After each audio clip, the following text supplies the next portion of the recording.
Director மாரி செல்வராஜனுடைய டைரக்ஷனில் வெளிவந்திருக்க படம் தான் வந்து வாழை. இந்த படத்தை பார்த்த நிறைய செலிபிரிட்டிஸ் பார்த்தீங்கன்னா, டைரக்டர்ஸ், ஆக்டர்ஸ்லாம் வந்து எடுத்துக்காட்டுக்கு நம்ம டைரக்டர் பாலா தான் வந்து படத்தை பார்த்துட்டு வெளியே வந்து எதுவுமே பேச முடியாமல் அப்படியே ஒரு மாரி செல்வராஜை கட்டி பிடிச்சி முத்தம் கொடுத்துட்டு ரொம்ப நேரம் அமைதியாக அப்படியே உட்காந்துட்டே இருந்தார். உண்மையாக அந்த படம் முடிஞ்சு வெளியே வரும்போது நமக்குமே அந்த ஃபீலிங் தான் இருக்குது. என்னையா இப்படி ஒரு படம் எடுத்து வச்சுருக்கீங்க அப்படின்ற மாதிரி தோணுது. படம் பார்த்து முடிச்சுட்டு அந்த கிளைமேக்ஸ்லாம் பார்த்துட்டு வெளியே வரும்போது தொண்டையை அடைச்சிது. அந்த அளவுக்கு படத்தை வந்து எடுத்திருக்காரு. ஒரு அழகிய வாழ்வியலை, அந்த லேண்ட்ஸ்கேப்பை ஒரு படமாக நம்மளுடைய கண்களுக்கு பரிசாக கொடுத்துருக்க மாரி செல்வராஜுக்கு வந்து மிகப்பெரிய பாராட்டுகள். நம்ம எல்லாருமே வந்து அவரை பாராட்டணும். நம்ம எல்லாருமே அவருக்கு நன்றியும் சொல்லணும். ஏன்னா அப்படிப்பட்ட ஒரு படத்தை வந்து கொடுத்துருக்காரு. அண்டு இதில் வந்து கலையரசன் நடிச்சிருக்காரு. மெட்ராஸ் படத்தில் எப்படி அந்த அன்பு கேரக்டரில் வந்து நின்னாரோ அதே மாதிரி ரொம்ப நாள் கழிச்சு மறுபடியும் இந்த படத்தில் கனின்ற கேரக்டரில் வந்து மறுபடியும் வந்து நின்று இருக்காரு. அந்த சின்ன பையனாக நடிச்சிருக்கான். அந்த சின்ன பையனுடைய வாழ்க்கையை மையப்படுத்தி தான் வந்து இந்த படமே. ஒரு 8வது படிக்கிற ஒரு பையன். அந்த பையனுக்குலாம் வந்து கண்டிப்பாக நிச்சயமாக அவார்டு தரணும். என்னடா தம்பி இப்படி நடிச்சிருக்குன்ற மாதிரி தோணுச்சு. அந்த பையன் மட்டும் இல்லாமல் திவ்யா துரைசாமி இந்த ரீசெண்டாக இந்த ரீல்ஸ்லலாம் வந்து சாங்ஸுக்கெலாம் வந்து ட்ரெண்டிங்கில் வந்திருந்தாங்க. அவங்களுடைய கலர் மட்டும் இல்லாமல் அவங்களே வந்து டோட்டலாக வந்து இந்த படத்தில் வந்து வேற ஒரு ஆளாக வந்து மாற்றி காட்டியிருக்காரு மாரி செல்வராஜ். அவங்களோட நடிப்பும் வந்து என்னடா இந்த பொண்ணு இப்படிலாம் நடிக்குதுன்ற மாதிரி தோணுச்சு. அவ்வளோ அழகாக நடிச்சிருக்காங்க. இந்த பையனோட அம்மாவாக வர கேரக்டரில் இருக்கவங்களும் வந்து நல்லா சூப்பராக நடிச்சிருக்காங்க. அண்டு சோஷியல் மீடியாலாம் பார்த்தீங்கன்னா ஒரு டீச்சர் டான்ஸ் ஆடுற வீடியோ வந்து இந்த படத்துலேருந்து நல்லா வைரல் ஆகிட்டுருக்கு. அந்த டீச்சர் நிக்கிலா விமல் அவங்க நடிச்சிருக்காங்க. அவங்களோட போர்ஷன்ஸ் வந்து நல்லா இருக்குது.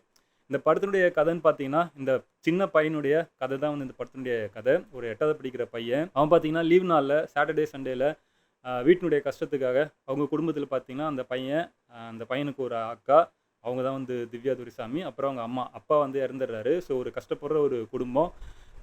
குடும்பமே என்ன பண்ணுறாங்கன்னா, தன்னுடைய வயிற்று பிழப்புக்காக, அவங்களுடைய வாழ்வாதாரத்துக்காக வந்து இந்த வாழைத்தோப்புலாம் போயிட்டு வாழையெல்லாம் வெட்டி அதை வந்து தலையில் சுமந்து இந்த லோடு ஏற்றுற வேலையில் வந்து செய்கிறாங்க. இந்த வேலையில் இவங்களை பார்த்தீங்கன்னா வந்து ஒரு புரோக்கர் வந்து சேர்த்து விடுறாரு. அவர்கிட்ட இருந்து இவங்க வந்து முன்கூட்டியே வந்து வட்டிக்கு வந்து அட்வான்ஸ் வந்து பணம் வாங்கிடுறாங்க. ஸோ இந்த குடும்பமே வந்து அவருக்கு வந்து வேலை செஞ்சே ஆக வேண்டிய கட்டாயத்தில் வந்து இருக்காங்க.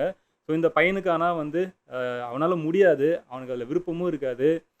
தினமும் அந்த காயெல்லாம், அதாவது வாழைக்காயை வந்து வாழைத்தாரை வந்து சுமந்து ஸ்கூலுக்கு போனால் கூட வந்து அவனுக்கு வந்து அவ்வளோ உடம்புல கை கால் எல்லாம் வந்து கழுத்தெல்லாம் வந்து அவ்வளோ வலி இருக்கும். வேறு வழி இல்லாமல் எவ்வளோ கெஞ்சி பார்த்தாலும் வந்து அவங்க வீட்டில் விட மாட்டாங்க. வேறு வழி இல்லாமல் அந்த பையன் வந்து அந்த சின்ன வயசுலேயும் அவ்வளோ கஷ்டப்பட்டு அந்த வேலையை வந்து செஞ்சிட்ருப்பான். இந்த பையன் மட்டும் இல்லாமல் இந்த பையனுக்கு கூட படிக்கிற ஒரு ஃப்ரெண்டு இருக்கான். அந்த பையனும் வந்து சூப்பராக நடிச்சிருக்கான். இந்த படத்தில் இருக்க எல்லாருமே அழகாக நடிச்சிருக்காங்க. அதுக்கு மெயின் காரணம் யாருன்னு பார்த்தீங்கன்னா வந்து நம்ம மாரி செல்வராஜன் தான் சொல்லணும். இந்த பையனுக்கு வந்து அதே ஸ்கூலில் இருக்க ஒரு டீச்சர், பூங்கொடின்னு ஒரு டீச்சர் வராங்க. அவங்க மேலே இவனுக்கு ஒரு க்ரஷ், இன்ஃபாக்சுவேஷன் எது வேணால் சொல்லலாம். அந்த மாதிரி ஒன்று இருக்குது. ஸோ அவங்கன்னா இந்த பையனுக்கு வந்து ரொம்ப பிடிச்சிருக்கு. ஸோ இந்த பையனுக்கும் அந்த டீச்சருக்கும் இடையிலான அந்த போர்ஷன்ஸ்லாம் வந்து ரொம்ப அழகாக இருந்துச்சு, ரசிக்கும்படியாக இருந்துச்சு. ஆனால் பார்த்தீங்கன்னா ஒரு ஸ்டேஜுக்கு மேலே வந்து அது கொஞ்சம் எக்ஸசிவாக இருக்க மாதிரி, அந்த போர்ஷன்ஸே கொஞ்சம் எக்ஸசிவாக இருந்த மாதிரி எனக்கு தோணுச்சு. அதை கொஞ்சம் குறைச்சிருக்கலான்ற மாதிரி தோணுச்சு. சில இதெல்லாம் பார்க்கும்போது வந்து சில பேருக்கு வந்து அதை பார்த்தா பொறாமையாக இருக்கும், நமக்கு இப்படி ஒரு டீச்சர் வரலையேன்னு சில பேருக்கு தோணும். சில பேருக்கு வந்து அவங்களுக்கு அவங்க லைஃப்பில் நடந்த அந்த மாதிரி ஒரு டீச்சர் ஞாபகத்துக்கு வருவாங்க. இன்னும் சில நேரங்கள் என்ன தோணுச்சுன்னா வந்து கொஞ்சம் ஓவராக இருக்கேன்ற மாதிரி வந்து தோணுச்சு. அப்புறம் ஒரு விஷயத்தை வந்து என்னால் வந்து முன்கூட்டியே வந்து கெஸ் பண்ண முடிஞ்சுது. அது என்னென்னா, ஆரம்பத்திலே வந்து பார்த்திங்கன்னா அவங்க வந்து இந்த வாழைத்தாரெலாம் ஏற்றிட்டு வேலையெல்லாம் முடிச்சுட்டு கடைசியாக என்ன பண்ணுவாங்கன்னா, அந்த வாழைத்தார் எல்லாத்தையும் ஒரு லாரி மேலே ஏற்றி அந்த லோடு மேலே தான் வந்து இவங்க எல்லாருமே வந்து வேலை செய்ய வந்தவங்க எல்லாருமே அது மேலே தான் ஏறிட்டு வருவாங்க. ஸோ அதெல்லாம் வந்து நம்ம 2, 3 தடவை பார்க்கும்போதே வந்து கண்டிப்பாக இந்த லாரியிலேருந்து ஏதோ ஒன்று எல்லோரும் கீழே கவுர போகிறாங்க, ஏதோ ஒரு ட்ராஜடி வந்து பின்னாடி நடக்க போகுதுன்ற மாதிரி ஒரு பக்கம் கெஸ் பண்ண முடிஞ்சுது. இன்னொரு பக்கம் என்ன தோணுச்சுன்னா, இந்த பையனோட வீட்டில் யாருக்கா ஏதாவது ஒன்று ஆகிடும், நான் என்ன நினச்சேன் அவங்க அம்மா ஏதாவது இறந்துருவாங்கன்ற மாதிரி எனக்கு லைட்டாக தோணுச்சு. அதே மாதிரி இந்த படத்தினுடைய கிளைமேக்ஸில் பார்த்தீங்கன்னா அந்த லாரிக்கு வந்து ஒரு 19 பேர் வந்து இறந்துறாங்க. இந்த பையனோட அக்காவும் இறந்துடுறாங்க, கலையரசனும் வந்து இறந்துறாரு. திவ்யா துரைசாமிக்கும் கலையரசனுக்கும் ஒரு லவ் ஒன்று இருக்கும். அந்த போர்ஷன்ஸும் வந்து ரொம்ப நல்லாவே அழகாகவே இருந்துச்சு. அண்டு இது இல்லாமல் வந்து இந்த பஞ்சு முட்டாய் சேலை கட்டி அந்த சாங் வந்து யூஸ் பண்ணியிருப்பாங்க. அந்த இடமும் வந்து ரொம்ப அழகாக சூப்பராக இருக்கும். அந்த சீக்வன்ஸ் வந்து ரொம்ப நல்லா இருந்துச்சு. அண்டு இந்த படத்தில் பார்த்திங்கன்னா நிறைய யதார்த்தமான விஷயங்கள் வந்து நம்மளை ஸ்ட்ரைக் பண்ணும்.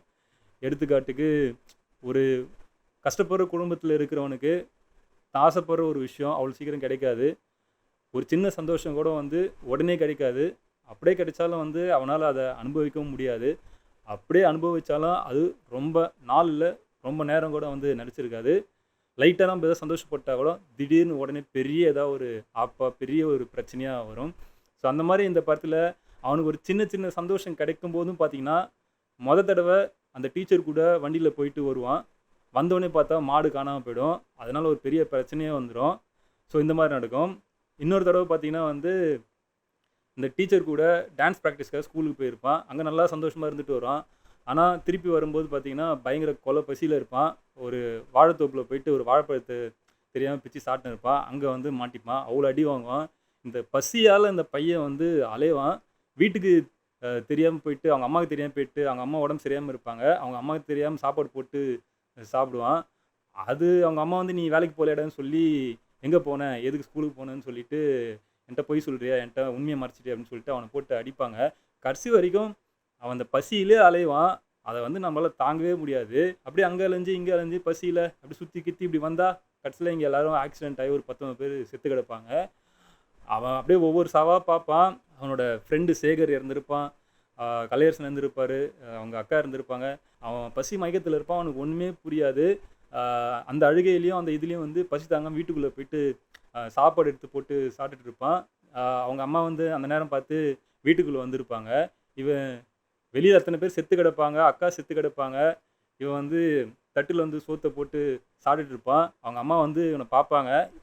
இவன் என்ன நினச்சிருவான், நம்ம அம்மா வந்து நம்மள அடிக்க தான் வராங்க போல அப்படின்னு சொல்லிட்டு, ஒரு 2 வாய் தான் எடுத்து வச்சிருப்பான். மறுபடியும் அப்படியே போட்டு ஓடுவான். அவங்க அம்மா வந்து, "டேய் வாடா உன்ன அடிக்க மாட்டேன், அடிக்க மாட்டேன்னு" சொல்லிட்டு சொல்லி அவங்க கதறி அழுவாங்க. அந்த சாப்பாடெல்லாம் எடுத்துட்டு வந்து மேல அடிச்சுக்கிட்டு வந்து அழுவாங்க.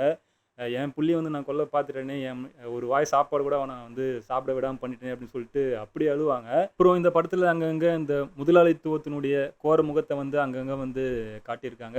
அதனால தான் வந்து இந்த படத்துல வந்து கடைசியில இவ்வளோ பெரிய விபத்தே வந்து நடக்குது. ஸோ கேபிட்டலிஸ்டினுடைய கோர முகம் ஒரு பக்கம், இன்னொரு பக்கம் தலைமுறை தலைமுறையா வெறும் கூலி தொழிலாளியாகவே இருந்து, வாழ்க்கையில எந்த காலத்திலயும் வந்து மேல வர முடியாம சிக்கி தவிக்கிற பாட்டாளி மக்களின், உழைக்கும் மக்களின் வந்து வலி வந்து இன்னொரு பக்கம். அது வந்து இந்த படம் முழுக்க வந்து நம்மளால வந்து பார்க்க முடியும். அண்ட் டெக்னிக்கலா பார்த்தீங்கன்னா, சினிமாட்டோகிராஃபி தேனி ஈஸ்வர் இந்த படத்துக்கு சூப்பரா கேமரா ஒர்க் பண்ணியிருக்காரு. அண்டு சந்தோஷ் நாராயண் இந்த படத்துக்கு மியூசிக் பண்ணியிருக்காரு. இந்த படத்துக்கு வந்து ஒரு மிகப்பெரிய ஸ்ட்ரென்த் அவரும் வந்து அவரோட பங்குக்கு வந்து ஆட் பண்ணியிருக்கான்னு வந்து சொல்லலாம். தமிழ் சினிமாவுல என்னைக்குமே மறக்க முடியாத ஒரு பயங்கர இம்பேக்ட்ஃபுல்லான படங்கள்ல வந்து இந்த படமும் வந்து ஒண்ணு கண்டிப்பா இருக்கும். இந்த படம் மட்டும் ஒரு 20, 30 வருஷத்துக்கு முன்னாடிலாம் வந்திருந்தா, தியேட்டருக்குலாம் வந்திருந்தா, சில படங்கள் வந்து வருஷக்கணக்குல ஓடும்னு சொல்லுவாங்கல்ல. அந்த மாரி இந்த படம் ஒரு 20, 30 வருஷத்துக்குலாம் முன்னாடிலாம் வந்திருந்தா, வருஷக்கணக்குல இந்த படம் வந்து எப்படி இந்த சூரியவம்சம்லாம் சொல்லுவாங்கல்ல, சூரியவம்சம், வானத்த போல, இந்த கரகாட்டக்காரன்லாம் ஓடிச்சுன்னு சொல்லுவாங்கல்ல. அந்த மாரி வந்து இந்த படம் வந்து ஓடியிருக்கும். அண்ட் இந்த படத்த பார்க்கும்போது வந்து ரொம்ப சந்தோஷமா இருந்துச்சு. அப்பா! இந்த மாரி படங்கள் வந்து நம்ம தமிழ் சினிமாலயும் வருதேன்ற மாரி அவ்ளோ சந்தோஷமாவும் இருந்துச்சு, பெருமையாவும் இருந்துச்சு. இன்னும் கூட நான் ஒண்ணு சொல்லுவேன். இந்த ஒரு படத்தின் மூலமா தமிழ் சினிமாவ கொஞ்சம் ஒரு அடுத்த கட்டத்துக்கு கொண்டு போயிருக்காங்க அப்படின்னு சொன்னா, அது வந்து மிகையாகாது அப்படின்னு தான் வந்து நான் நினைக்கிறேன். இந்த வீடியோ உங்களுக்கு பிடிச்சிருந்துச்சுன்னா, லைக் பண்ணுங்க, ஃப்ரெண்ட்ஸ்க்கு ஷேர் பண்ணுங்க, அ கமெண்ட்ஸ சொல்லுங்க. அண்ட் நம்ம சேனல்ல ஒவ்வொரு படத்துக்கும் வந்து ஒரு லென்த்தி ரிவ்யூவும் தரோம். அது மட்டும் இல்லாம ஒரு 1 மினிட் ரிவ்யூ தரோம். ஸோ தேங்க்ஸ் ஃபார் வாட்சிங்.